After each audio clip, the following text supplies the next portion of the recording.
Liberty Blue Rangers Podcast. With Andrew Chelby and Nick Zararis.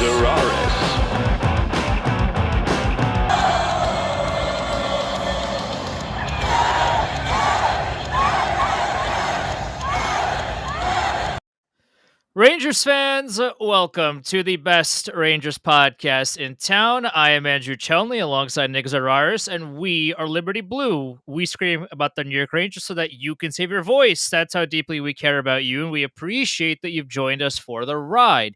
This is episode 26, live on Twitter, Twitch, and YouTube. We'll put the full video up on our YouTube, Liberty Blue Podcast, and the audio version will be available wherever you get your podcasts as well. Search Liberty Blue on your favorite podcast platform, and it should be there. Give the show that shiny and illustrious 5-star review on Apple Podcast and Spotify and everywhere else you can rate podcasts. It helps us and the show more than you think it does. At Liberty Blue Pod on Twitter and Instagram. I am at Chelney Andrew, CHELNEY Andrew, and that is Nick Zararis, Nick ZARARIS. Those are our personal handles to follow as well. Nick, well, the Rangers have decided to win some hockey games for a change. It's nice.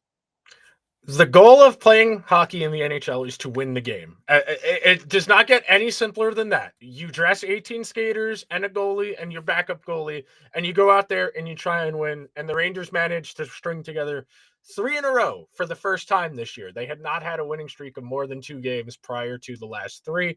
And we were talking about it before we started recording. A week before, if those 3 games were played the week before or the week before that, the Rangers probably lose all 3 of those games, and we're talking about the Blues game, the Vegas game, and the Colorado game, because all 3 of those games were just kind of hanging around in the balance, waiting for one of those 2 teams to win the game.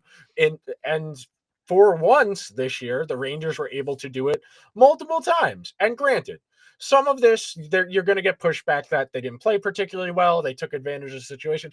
Right now, that is progress, because the week before that, you lose in overtime to Ottawa.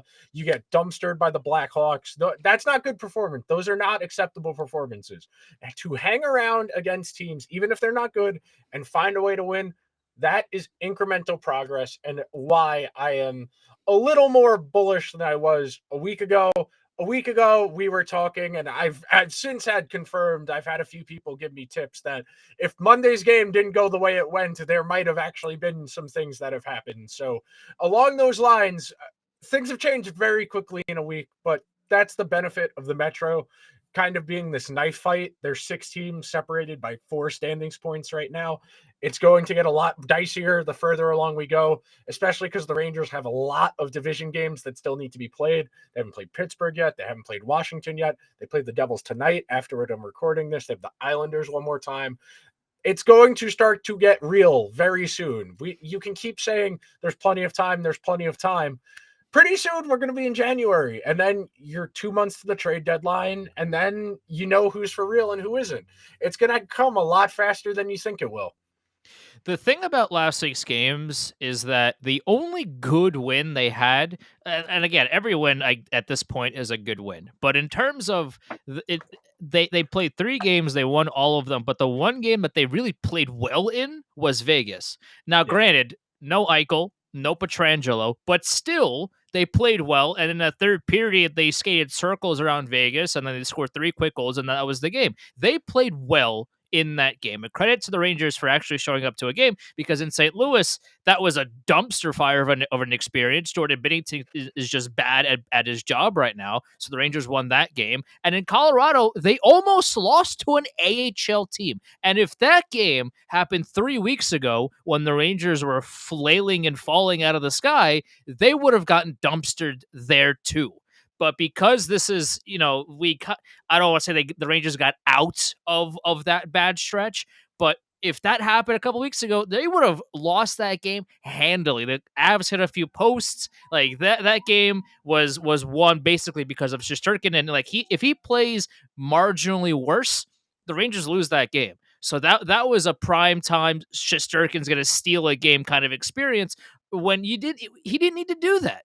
The Avs were missing their entire team.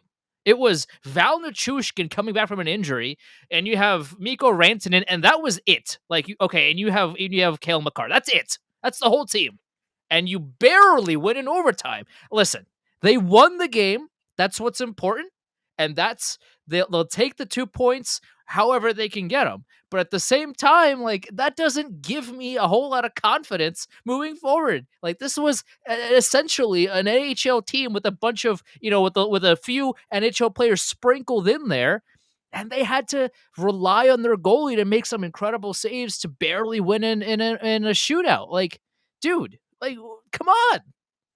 It's weird, okay? Because we all can accept that the Rangers were probably not as bad as they played the last month. They're probably also a little bit better than they've played in the last week. We're still kind of trying to figure out what exactly this team is. They're very middle of the pack in most statistics. They're middle of the pack on the power play, especially, which is concerning because that's the lifeblood of their offense. Nights they don't score on the power play, they typically don't win those games because they're banking on 1 goal from the power play pretty much every single game as part of their winning calculus. The single most important thing, and before we get to going game by game, there is a conversation to be had I wanted to have, but the most important thing, they've stabilized here. There's no more talking about, well, if they lose X number of games, how much longer does Gallant have? How fast can they get to making a trade to bring somebody else in here to kind of change up the energy? The fingers have stopped being pointed because they were able to win 3 games in a row. And that's very important to keep the season from going off the tracks. Because like we were just saying, yeah, there's a lot of games left. But if things got really bad, you change the coach, maybe you get the new coach shot in the arm, maybe you don't. That's still a year of everybody's primes that you're losing here. Like, aside from Adam Fox, all of the Rangers' main key important contributors are 28, 29, 30, 31. That you can't be flushing years of these guys' primes down the toilet. So it's very good that they were able to stabilize the situation and get things going in the direction that we kind of expect them to. This is going to be an interesting week, and we'll talk about the games this upcoming week before we see you guys next week. It's an interesting couple of games, and you'll get a good understanding of how far along the Rangers actually are. But before we get to the philosophical subject I have down on our rundown, is there any other big picture thing you want to get in, Andrew?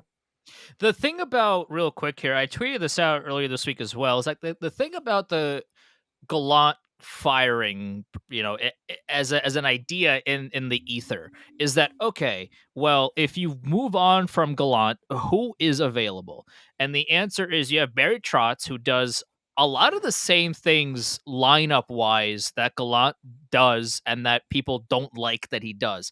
Is Trotz a better coach than Gallant? I guess. But the fact of the matter is, a lot of the things that annoy people about Gallant will Trotz does the same thing. Like, he stapled Leo Komarov to Matt Barzal on Long Island. Not in. I would have gotten pitchforks outside my window if I said in Long Island. On Long Island. Like, he would have done the same thing. He would have put Barclay Goodrow on the first line with Panarin and said, have fun. Like, Trotz would do a lot of the same things, which is why the question is, okay, well, if not Trotz, then who is it going to be? The Rangers wouldn't hire somebody that they have no idea who it is. They wouldn't hire a fresh face to lead this team to the playoffs, because this is supposed to be a deep playoff run team that needs some kind of head coach with a lot of experience, or at least that's their mentality, to take them to the playoffs. They wouldn't hire somebody out of college, or they wouldn't do what Montreal did with Marty St. Louis, because that, like, the Canadians did not have, like, they don't have the aspiration of this is a team that's built for the playoffs. We're gonna win, and we need an experienced coach. Like, no, that team was trash.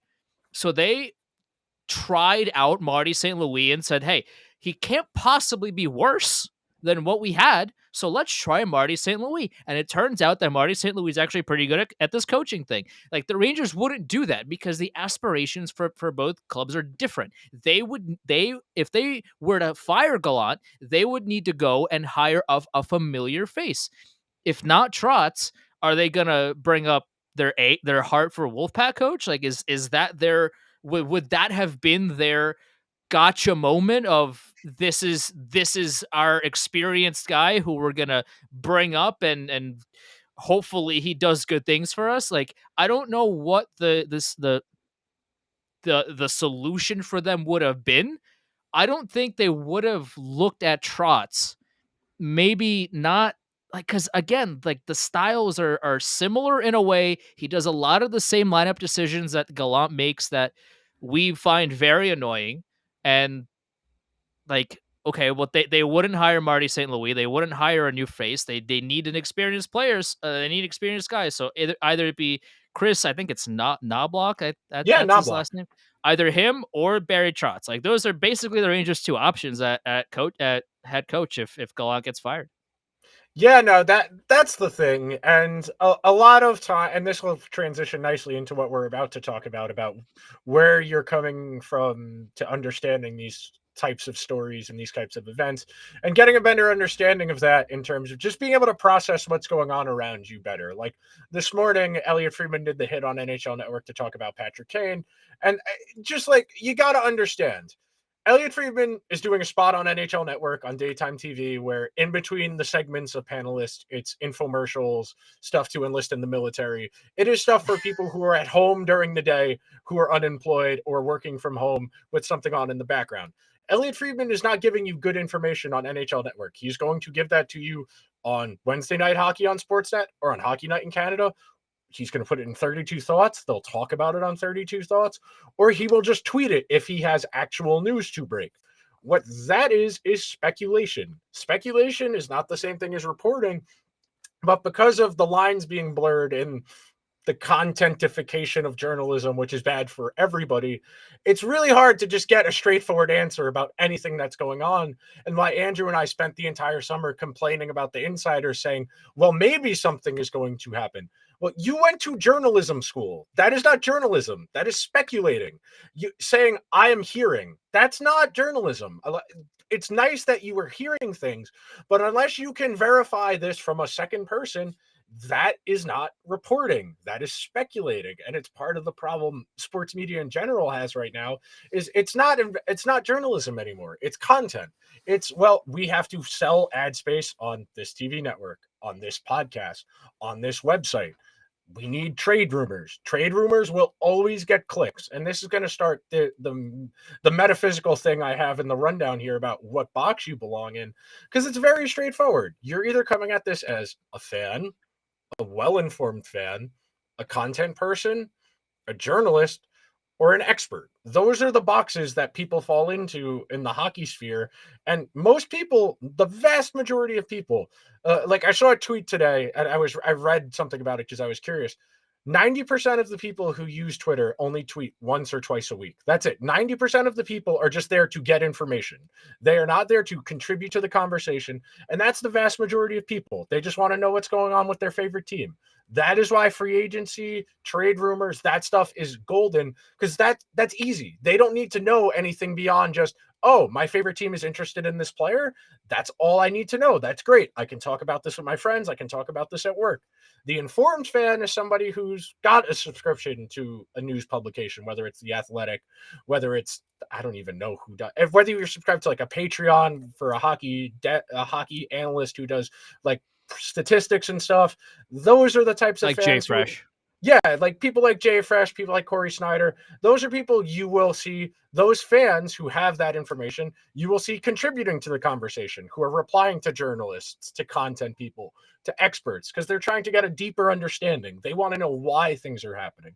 Then you have content people who are doing things like YouTube and TikTok and Twitter and Twitch, which is mostly where we fall, where we are giving you our opinions about the information we have.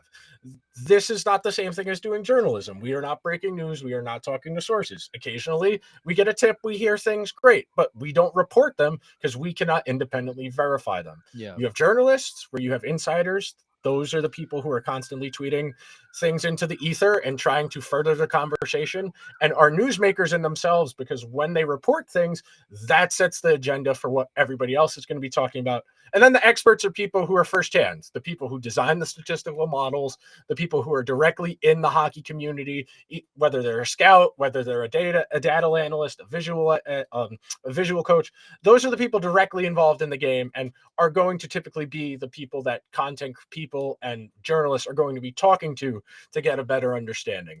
When you put people into these boxes, you get a better understanding of why conversations are happening the way they are. And I wanted to talk about this in the context of the Rangers, because the social media sphere is the Wild West. Everybody brings their own ideas and their own opinions to the conversation.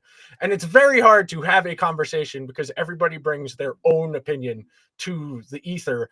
And because you have informed fans, non-informed fans, content people, all of these people intermingling, that's why it can seem like things are out of hands. Like, was there ever really consideration that the Rangers are going to fire Gallant?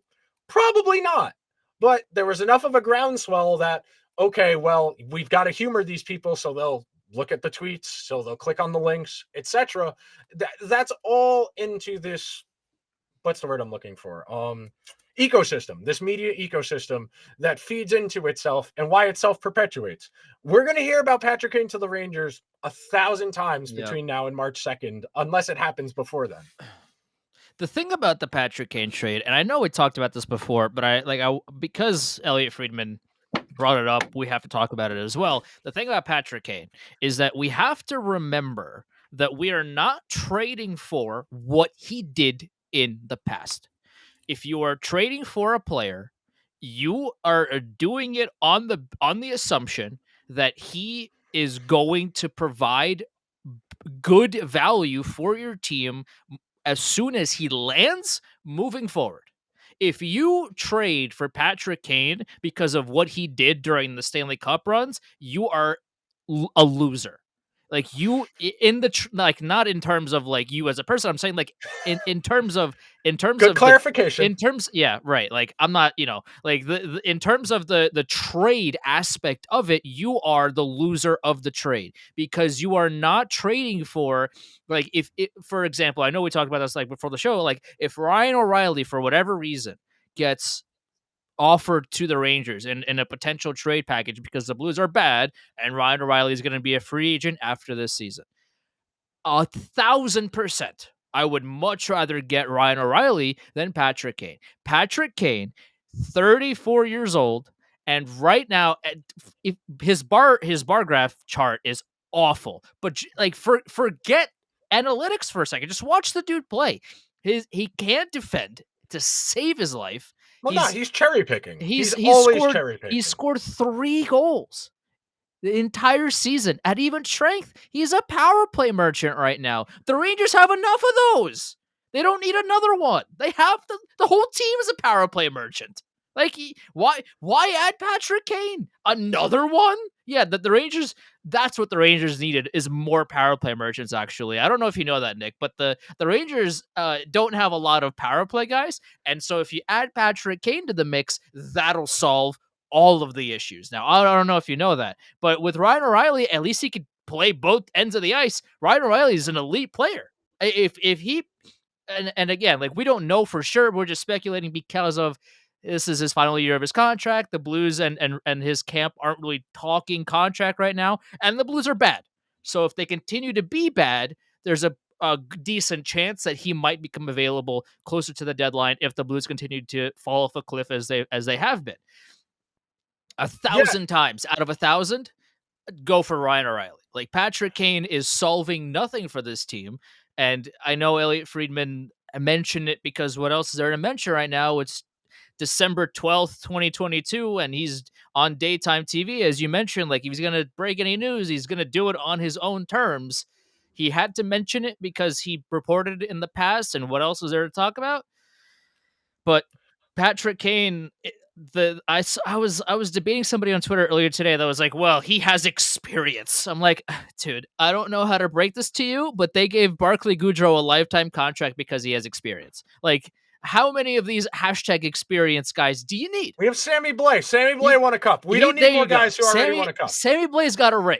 He's out there doing things on a nightly basis. He's getting his cardio in. He's I guess he's getting his laps, he's getting his steps in to I'm sure maybe he has his Fitbit on and it's tracking how many laps he's made around the ice and all these things. So listen, it's also tough to like hate on Sammy Blais too much because of the injury that he had. It's really difficult to come out and play at 100%, but like at a certain point, man, score a goal, please. Like just one.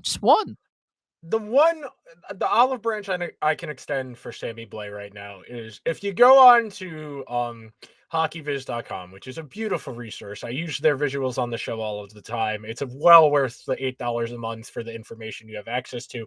Sammy Blais has been a plus defender as a forward this year, which does matter because the role they're using him on right now on that fourth line. If we can get one more top six forward in here, we can slide Gaudreau down to fourth line center, and you have Sammy Blais, Gaudreau, and then either Gauthier or Brodzinski or whoever as the other forward. They should be a net positive defensively, and anything they give you on offense is gravy. And then suddenly you have a much better lineup. So I can extend that olive branch that Sammy Blais has been very good defensively in his own zone this year. I can extend that olive branch because we're trying to be reasonable. We're trying to be fair. Sure. We got to present the evidence. And the last thing on this before we can start going game by game, and then we'll Pavel talk about Buchnevich, by the way, scored more goals in that Blues-Rangers game than Sammy Blais has in his entire career as a Ranger. That's I have to say that for reasons, and also because I'm still a salty blanker because the Rangers did that trade in the first place, but that has been very, very well documented, so we don't have to go down that path. But that's in the Geneva Convention. That's underneath the Dublin Accords about where you file for asylum. That's where you heard. You had to mention that. Yeah. So the last thing I wanted to touch on is this. It's really hard, really hard to put aside your own ideas, your own beliefs when you're looking at things because you don't want to upset yourself. There's a feeling that's a real psychological phenomenon. It is called cognitive bias, where you see information that is conflicting with your own internal beliefs. And because you hold your beliefs and you're looking at this new information, you're naturally going to be unsettled and be like, do I really know what I'm talking about? Am I sure about this? That uncomfortable feeling when you're presented with new evidence conflicting to your beliefs is a real thing. And it is why people are so uninclined to change their positions on things, to be open to new ideas. Whereas some people are able to put that aside and say, well, this is new information. Let me go see if I can find more to support this. And then maybe I do need to change my position. Because the Trouba discourse got to be so insufferable by Tuesday.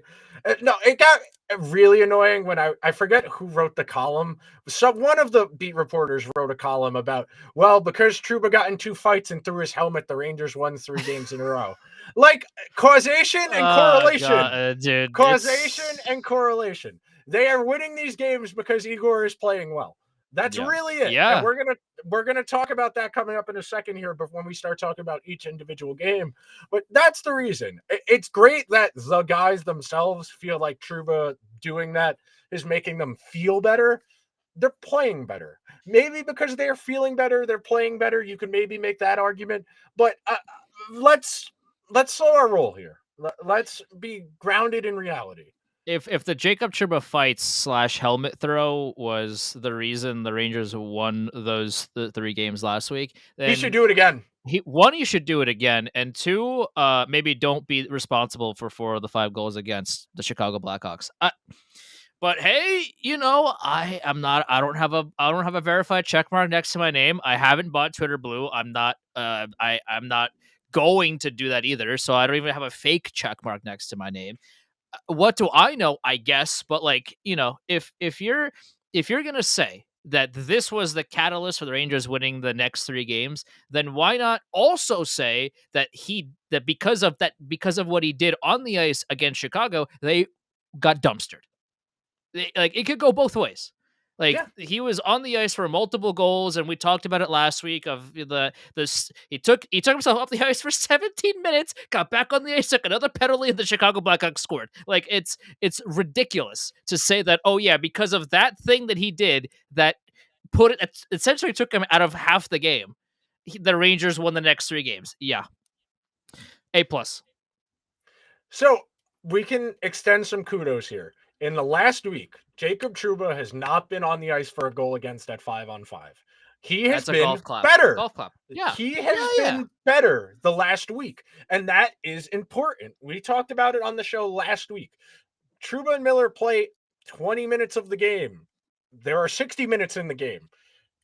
If a third of your time a defensive pair is on the ice that is on the ice for more goals against than goals for, your math to winning each game becomes a lot more difficult. And we're going to talk about each game individually here in a second because I'm about to pull it up, and we're going to start with the game against the Blues.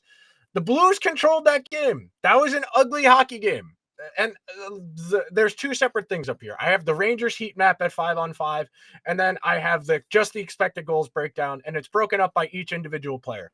As we can tell, Pavel Buchnevich knew this was a revenge game. He was the best player on the ice for He's either also team. good at hockey. I don't know if you know Yes. this, Nick, but Pavel Buchnevich isn't the worst player in the NHL. No, he's not. So the reason I always pull up the shot maps and I always choose the shot maps is because it's really hard to remember off the top of your head. Oh, how many chances did the Rangers have? Well, you can look at a number and an individual number. That's great. But looking where they came from and who took them, I think is so instructive in understanding why the Rangers have had issues at offense this year. You'll see on the map to the left, the red squares are goals. You look where those goals came from. 2 prime area. You want the shots where Trocheck and Lafreniere scored from. The K'Andre Miller goal, that's a lucky one. That's one that Binnington didn't see on the way in. And Jordan then the Schneider Binnington is a goalie. He is Yes. one of the goalies of all time. That's how we will label his play in that game and also this whole season. So that's the thing. The Rangers scored 6 goals in this game. They didn't play particularly well at 5-on-5.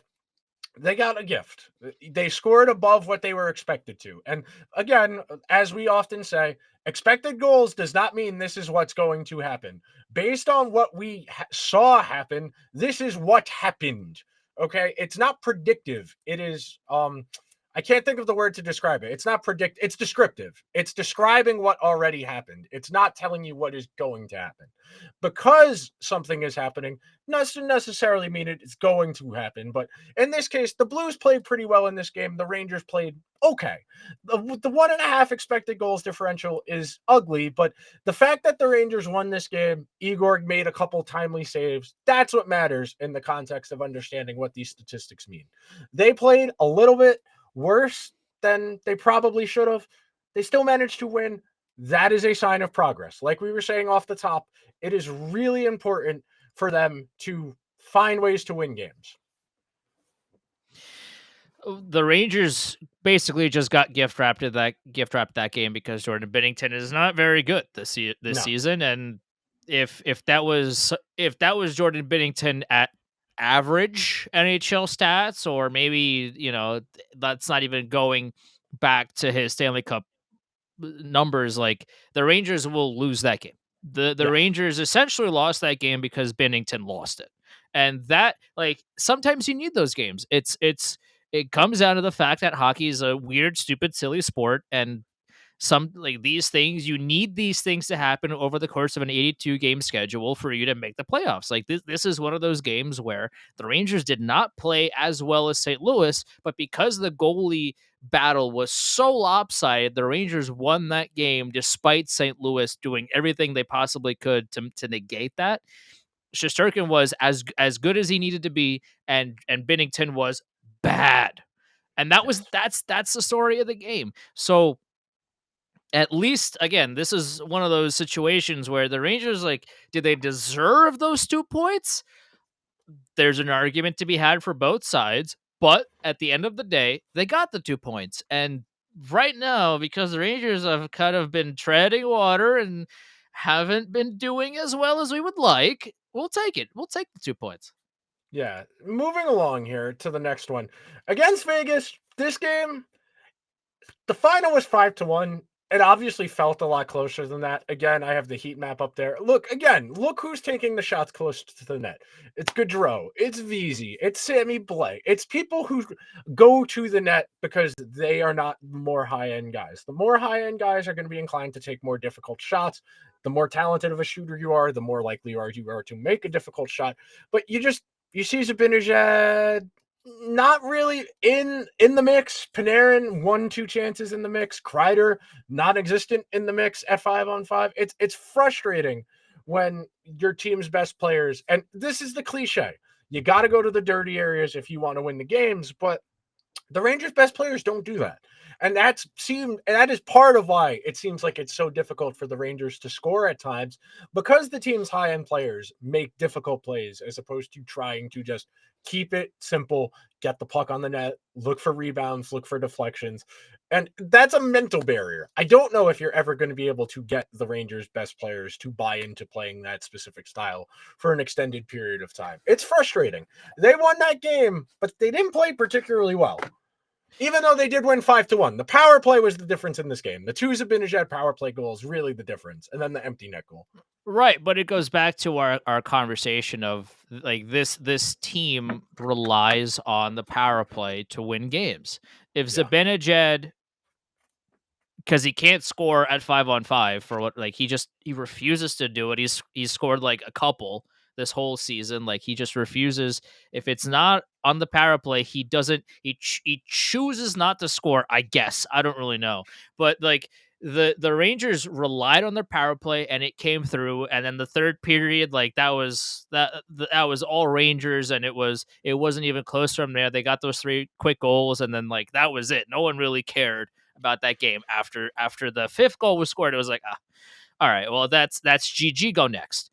But for the Rangers, like they controlled play for a part of it, and then in second period it was pretty much all Vegas. Like if you take a look at that game and you go, and you rewatch the first period and you go, okay, well this is how the Rangers can play. And then the second period happened, it was all Vegas, and you're like, okay, well here we go again. This is the Rangers like turtling, or I don't know what's going on. And then the third period, they finally came out and they were like, hey, we're actually a hockey team. And then they scored 3 goals and they won the game. So for the Rangers, like they need to get more 5-on-5 output from their top guys. Zibanejad cannot be just the Alex Ovechkin on the power play of, I'm going to hold my stick here. I'm going to wait for the puck to come to me. I'm going to shoot the puck, and you know where I'm going to get, where I'm going to be, where the puck is going to go, but you still can't stop the shot. That right now is Zibanejad for a certain extent. Obviously, Ovechkin is like there's no debate on who's the better power play guy. That's not what we're going here for. But in terms of how they play on the power play, Mika Zibanejad and Alex Ovechkin play a similar style on the power play, where they will stand on the somewhere near the circle, and they will wait for the one-timer, and then they will dumpster the shot, and they will probably go in. Like that's the play. Other teams know it, and a lot of teams have now been a lot better at preventing that pass from going through, so that Zibanejad has essentially been rendered useless on all parts of the ice, because he's not scoring a 5-on-5, and if he doesn't get the puck on the power play, he ain't doing anything for you offensively. So the Rangers really need Zibanejad to get it going here at 5-on-5. Yeah, no, absolutely. And the main reason I have the pie charts up here, the ones on the right, that's what they're called on the website, the pie charts, where it's broken down to each individual expected goals.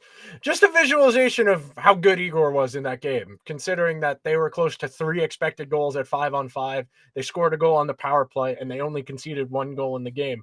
You keep getting results like that out of Igor, and then maybe we don't have to worry about as much about Zibanejad scoring at 5-on-5. Real quick, I'll pull up the one for the game against Colorado. It's not pretty for the one against Colorado. I mean, yes, Cale Makar is a transcendent force in the league. We have never seen a defenseman play the way he plays ever. This is just not normal, and that you can accept that somebody like Cale Makar is going to be able to make a lot of plays in a game.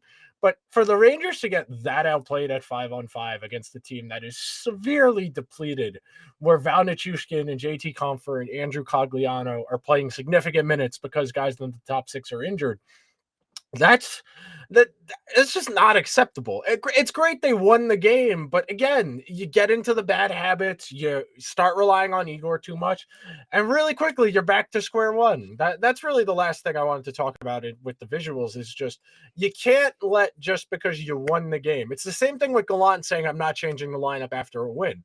Well, even though you won, there's definitely things you could fix. You definitely didn't play a perfect game, and that stubbornness in refusing to change the lineup is just it's based in a flawed premise that because you won, you don't need to change anything. You should always be trying to improve. The problem with the Rangers winning these 3 games is that they played the same way for the most part. Like, they got dumpstered by St. Louis, and they just happened to win because Binnington is a bad I goalie. wouldn't say dumpster. That game was relatively close. In terms of play, okay, but I would say it was a mid performance. I it wouldn't say they was got it was a dumpstered. like right, but what I'm saying is if it was not Binnington in net, the Blues win that game. Yeah, I'll give you that. The Blues do not lose that game if they had a league average goalie in there right now.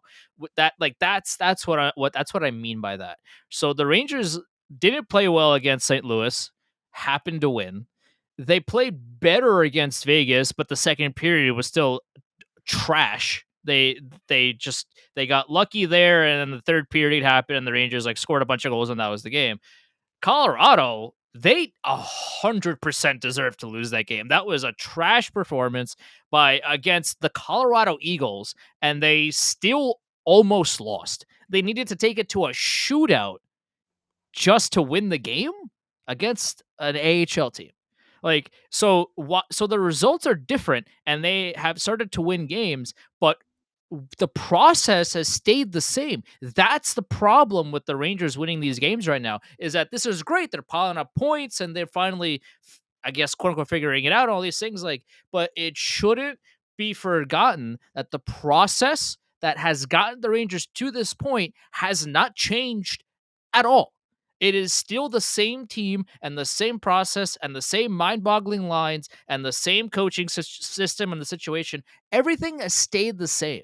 The only thing that has changed is a couple of lucky bounces here and there, and Shesterkin stole a game and he played very well, and that's that. If that Colorado game was a few weeks ago, the Rangers lose that by a few. They got lucky there. This is the same team. Just they got a couple of different results here, and that might instill some confidence in the Rangers to actually start playing well. I mean, that'd be great. But for right now, this is the same team.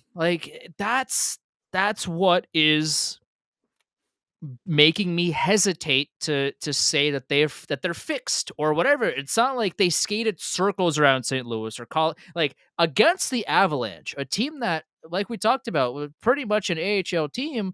They should have been skating circles around them, and yet Colorado should have won the game. That is worrying.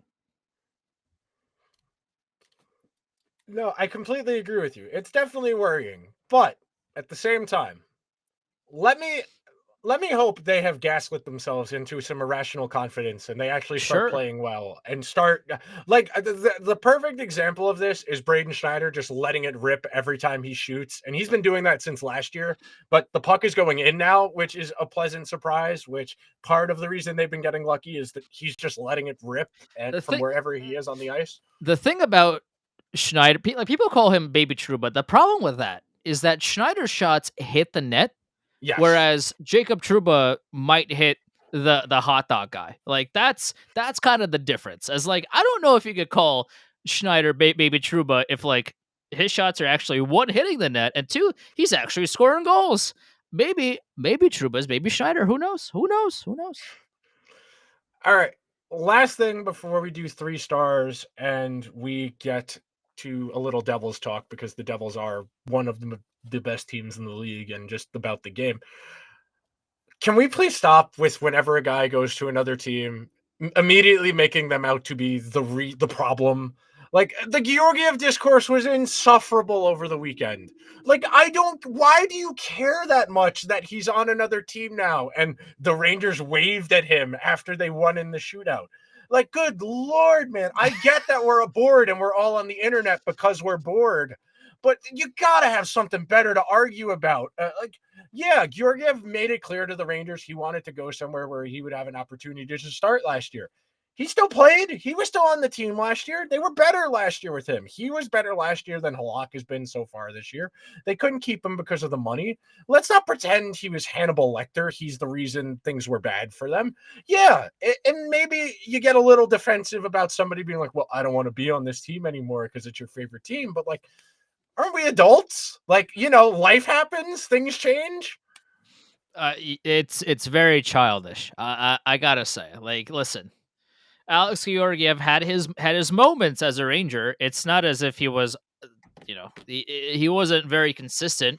But I was at the game. I think it was last season where the Rangers played the Sharks, and Shesterkin like goes down with an injury, and Georgiev comes in and shuts out the Sharks. And I think it was a 1-0 game. Like, he had his moments. He wasn't the worst goalie of all time, and he wasn't phenomenal by any stretch of the imagination, but like, he did have his moments. And when a goalie that is struggling because they don't have enough ice time says, hey, like, thanks for giving me all, this opportunity, but I want to go elsewhere, and he plays for another team, dude, who, like, let it go. It's so weird, man. Like, the fans have more grudges than the players do. Like, it's, if you want to wave, if Georgiev, when they first played and Georgiev got excited that he won, it's like, yeah, of course, like, he just played his former team and he won the game. Like, kudos to you all. And if the Rangers beat them in a shootout and they want to kind of return the favor, then okay, like, go ahead, dude. It's, I don't know. It's silly. It's silly. What it is silly. We are adults here in the situation. Like, everybody in the NHL is an adult. Like, if they don't care, or if they don't want to, if it's not a big deal to them, then like, why do you care? All right, let's do 3 stars. We'll talk about the Devils real quick. Okay. 3 stars, very simple. We both have Igor, and I'll let you go first this week, Andrew. Igor's great. He played well against St. Louis, or better than Binnington, which is not saying a whole lot, and he carried the team to the win there. And in Vegas, he played very well. Like, he was maybe the biggest reason that the Rangers won that game. It's in that second period, especially because if anybody else was in there, I could have gotten really hairy, and especially against Colorado, he was the star of the show.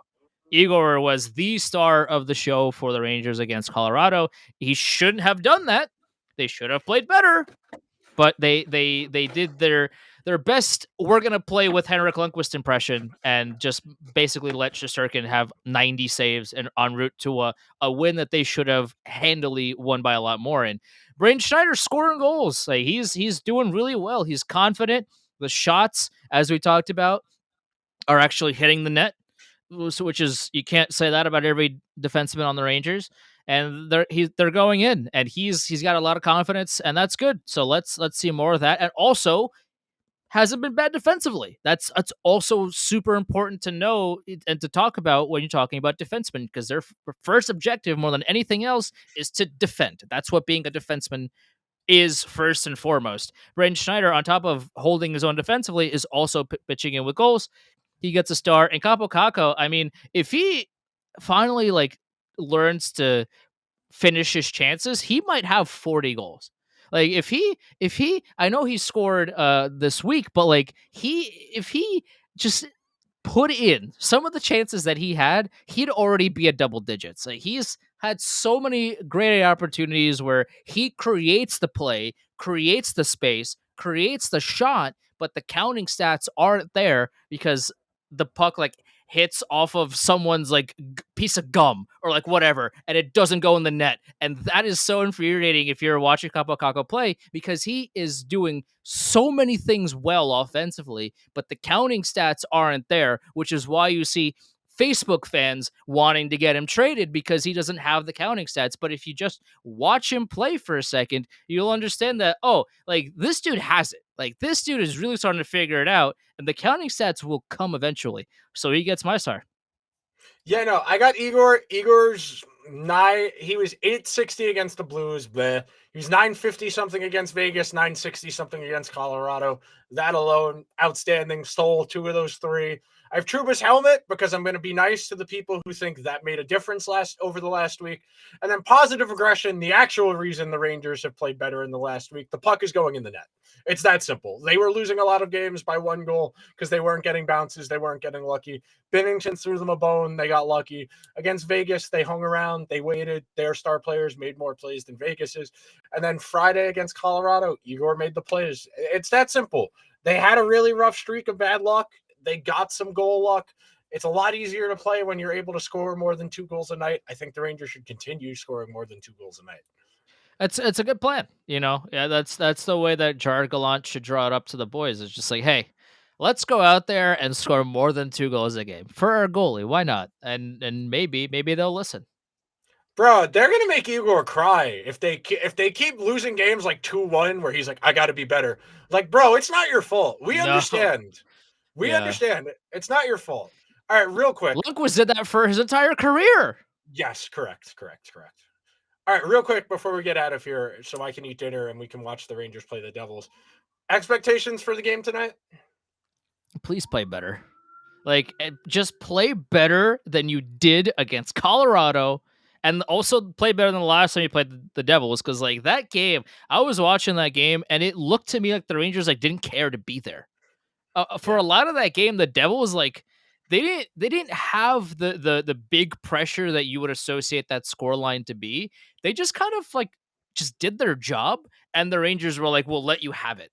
Like that's what it looked like, as opposed to a hard fought game at the Devils just got the bounces in or like whatever, and they won the game. It was more so of just like the Devils looking around and saying like, the Rangers are gonna just let us keep scoring, okay.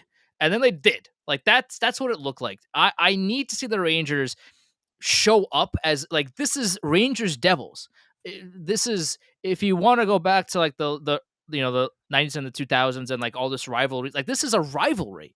This should be a game that both teams are who hate each other show up and want to win the game. The Rangers in their previous meeting against New Jersey did not look like they want to win the game. I need to see the effort being put forth, that like I want to see the Rangers being hungry. I want to see them be angry about how the last meeting happened, and I want to see them put some pucks in the net here, because like it can't only score the power play. You have to score 5-on-5 here, guys. Like you got to just get to the dirty areas here. They really need to show that this is not just a team that they can be like. You can't just walk on the Rangers. You have to show up here and do your best. Otherwise, it's going to be another Devils win. The Devils are the fastest team in the league. They go up and down so fast. All of their D are pretty good at breaking the puck out of their own zone. Vanacek has kind of come back to earth the last week. He wasn't very good in the game Friday against the Islanders. He got pulled for Akira. As long as the Rangers don't totally lay an egg tonight, it's fine that they lose to the Devils. Like, yeah, they need the standings points, that this is a division game especially. But as long as you don't get embarrassed, I can live with that. I'm not asking for a lot here. I'd rather them win than lose. I'll tell you that. Correct. Yes. If the Rangers like lose off of an overtime, like 3-0 or whatever, then maybe let's revisit how we play 3-on-3 overtime. But like if they lose off of some, if as you hear sirens go off outside because I live next to a hospital,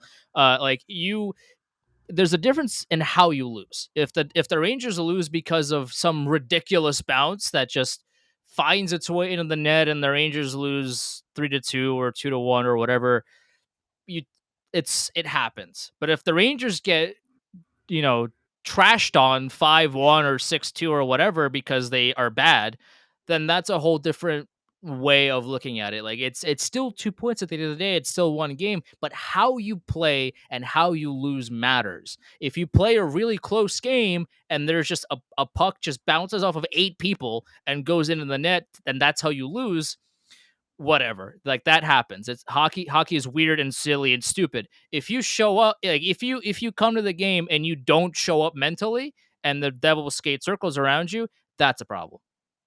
Yeah. That's a good way to end things. Make sure you are subscribed to the show wherever you get your podcasts. We're on all the major podcasting platforms. Leave the show a nice 5-star review, please. The reviews help other people find the show. That's a good thing. Grow the community, make things more engaging, get more feedback from you guys, what types of content you're interested in. Make sure you're subscribed to the show's social feeds, Liberty Be Plot on Twitter and Instagram. Make sure you're following Andrew and I. I'm Nick Zararis on Twitter, Nick Zararis. Andrew is Chelney Andrew, Chelney on Twitter. Those are our personals. Make sure you're following those. Hopefully the Rangers don't get embarrassed against the Devils tonight. Game against the Leafs later in the week. Game against the Flyers and the Blackhawks. Let's go 2-2 this week, and we can call that a success. Let's go 3-1. How about that? 3-1 would be nice, Yeah. but we're not. But the team they need to play well, okay? Yeah. The record is important, but making progress is really what matters. That's what matters. Tonight's game could go 100 different ways. Correct. This game could be anything. The game against Toronto could be anything. But they really have to beat Philly, and they really have to beat Chicago. So if 3-1 is not out of the question if they just actually show up to one of these games. All right. That'll do it. We'll see you guys next week. Let's go Rangers. Later.